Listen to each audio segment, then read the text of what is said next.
కళ్యాణలక్ష్మి షాదీ ముబారక్ పథకాలను యథావిధిగా కొనసాగించాలి, తులం బంగారం వెంటనే ఇవ్వాలి అని నర్సంపేట పట్టణ బీఆర్ఎస్ పార్టీ ఆధ్వర్యంలో అమరవీరుల స్తూపం వద్ద నిరసన కార్యక్రమం నిర్వహించడం జరిగింది. ఈ సందర్భంగా మీడియాతో మాట్లాడుతున్న బీఆర్ఎస్ పార్టీ రాష్ట్ర నాయకులు రాయుడి రవీందర్ రెడ్డి.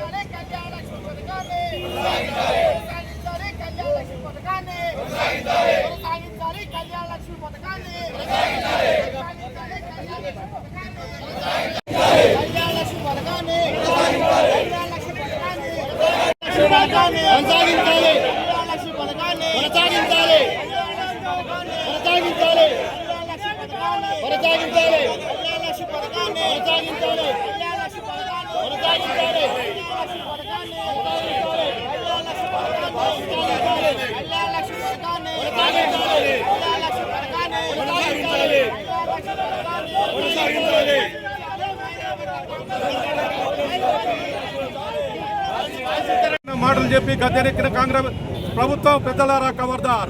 మీరు చేసిన అన్యాయాలు, ప్రజలకు చేసే మోసాలు ఏ రోజైతే గద్దెనెక్కించారో ఆ రోజు నుండి ఈ రోజు వరకు మరి కేసీఆర్ గారు ఎంతైతే కష్టపడి కేసుల మీద ఎన్నో రకాల గ్రూప్ 1 మీద కూడా ప్రజా ప్రయోజనాల వాచ్యం కూడా దాఖలైంది.